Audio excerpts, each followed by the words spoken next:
Hey guys, my name's Tanner Daniels. Welcome to episode 7 of CCU's tech training videos. Today we're going to talk a little bit about noise gates and expanders.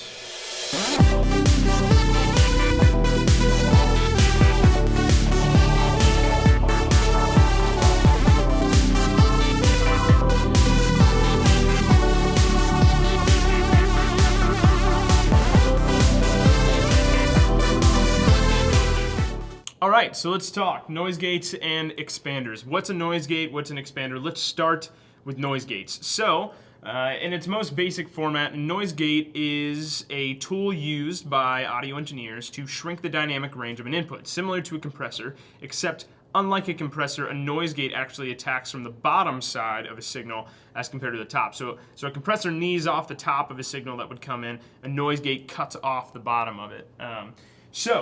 Let's talk about the four main parameters that you'll find on just about any noise gate. Maybe that'll help you get a better idea of how they work and how you can use them.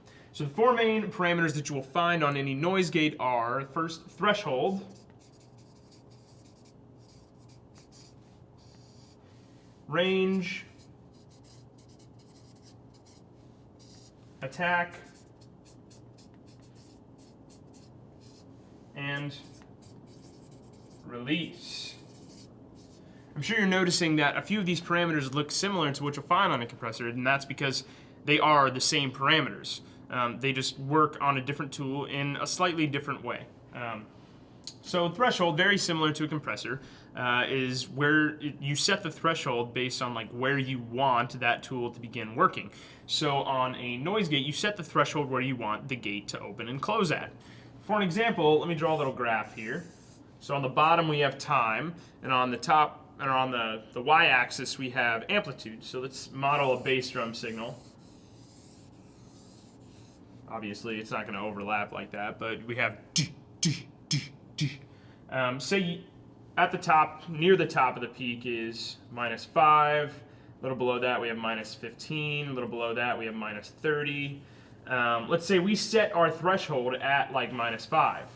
So if you can see here, only just like a little portion of that peak is making it over the threshold. So basically what you're doing by setting the threshold that high is like, yes, this is the entire peak, and if there was no gate, you would hear that the whole sound. However, if you set the gate right there, you're only going to hear that top section of that peak. The gate is then going to cut off the rest of the signal, automatically silence it so that you're not hearing that.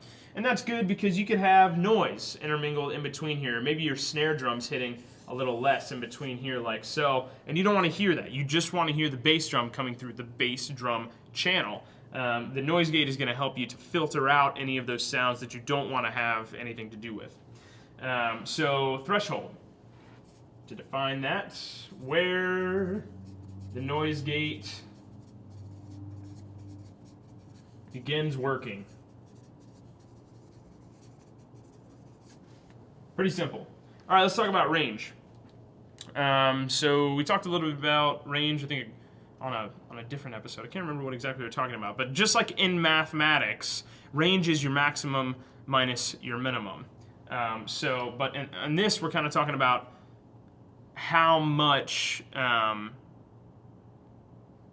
we're allowing the gate to work, if that makes sense. So if you think about a noise gate, a lot of people would explain it as kind of like an automatic mute switch. So anytime that signal drops below our threshold, it's just like hitting a mute button and filtering everything else out. You can't think about it that way. That's kind of like thinking of a gate with like a -infinity range. However, it is possible to adjust the range and only allow that gate to maybe take off 10 decibels or 5 decibels. In that case, you wouldn't be muting it because you would still be getting some audio coming through. It would just be at a much less level of. That's not the right way to say that. It would sound a lot quieter than the peaks that are punching through that gate. So range is basically the amount of gain reduction that you're allowing the noise gate to do.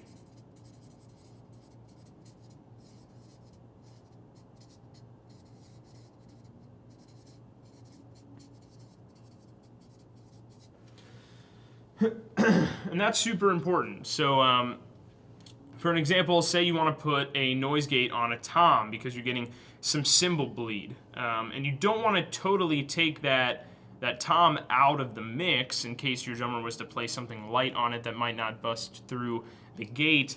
But you don't want to hear the cymbals as loud as they are coming through the toms because it's kind of throwing off your mix overall.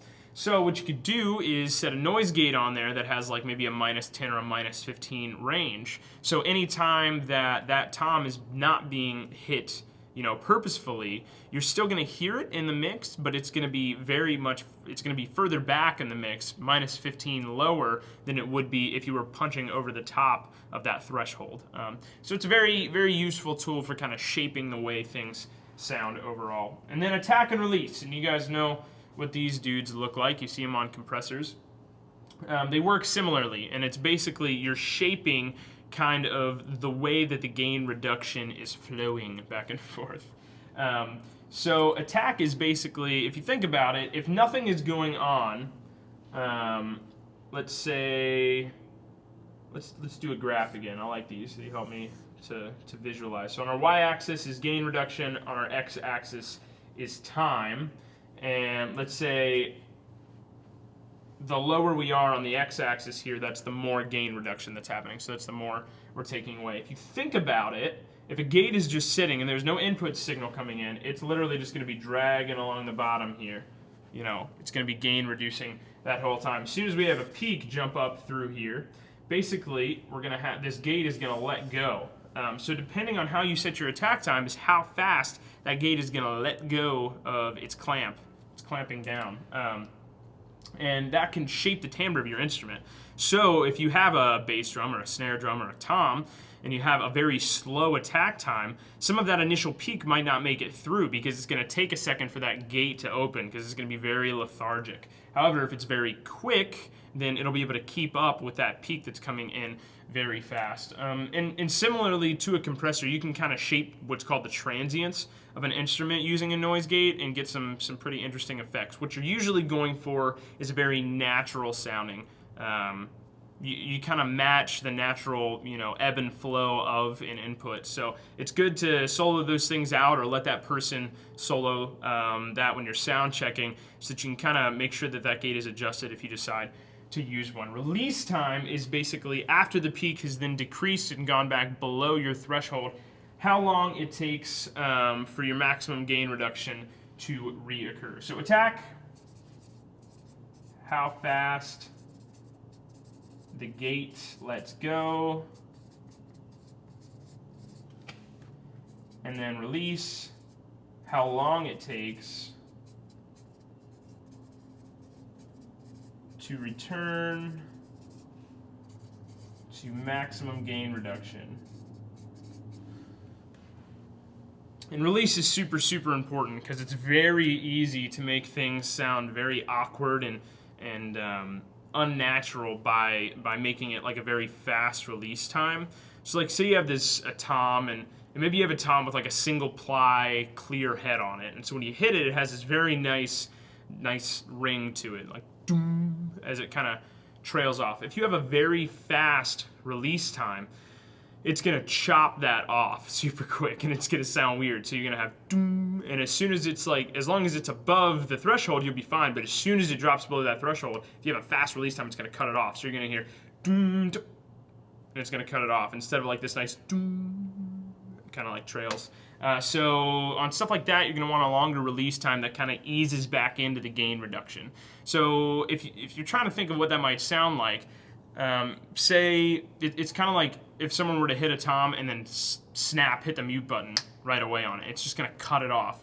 As compared to if you hit the mute button and slowly ride a fader down, you're going to have that nice kind of trailing off gain reduction. And that's what's going to happen here. So that's noise gates. Let's talk briefly about expanders. They're similar to noise gates, except they have a slope. And basically what I mean by that is, so let's envision another graph here. We have input and output, and normally we would have this kind of linear relationship, just like we talked about in the compressor section. If we have 5 decibels in, we're getting 5 decibels out. If we have 20 decibels in, we're getting 20 decibels out. What happens on a noise gate is you actually get this drop off like this. So if I do this same signal, whoops, don't pay attention to that. If I do this same signal with a noise gate on it, it's right here. So let's say, okay, I set my noise gate at 20 dB. So at 25 dB right here, I'm getting 25 in and 25 out. But at 15 dB, I'm getting 15 in, but I'm getting nothing out because the noise gate has closed, if that makes sense. That's how a noise gate works. A expander has this nice like slope off to it. So if you see here, it's not a linear relationship necessarily. If I were to replicate it on this, it would kind of knee off like this. What happens is instead of like a direct, like, okay, you drop below this threshold, you're gone, like you're done. And expander has a sloping off of it. So maybe at 10 decibels in, I'm only getting 8 decibels out, if that makes sense. It's almost like kneeing on a compressor on the back side of an input. And that's super nice because it sounds more natural, if that makes sense to you at all. So a bass drum, the reason that we keep using drums here is because noise gates and expanders are used mostly on drums because that's mostly what you're gating to get any of that excess noise that you don't need out of those signals. On a bass drum, I prefer using an expander actually. As much as we would all like for a drummer to hit the bass drum the exact same time every time that they do it, they're not going to. And so we can even out that dynamic somewhat with a compressor. But what about the low end? So say they're doing this build and they're hitting the bass drum just very softly. If you have a noise gate, you might not be getting high enough above the threshold for you to even hear that. But if you have an expander, it'll be quieter, much, much quieter, but it will still be in the mix. It'll just be sloped off. So I hope that makes sense to you. That's basically the main difference between noise gates and expanders. I hope you guys understand all of the parameters that you'll find on a noise gate. As always, if you have any questions, feel free to drop me a line at tanner.daniels@ccuniversity. That's right. tanner.daniels@ccuniversity.edu. I hope you guys had an awesome holiday. I hope you're having an awesome new year, and good luck in classes that are starting right now. I hope to see you guys around campus. Thanks.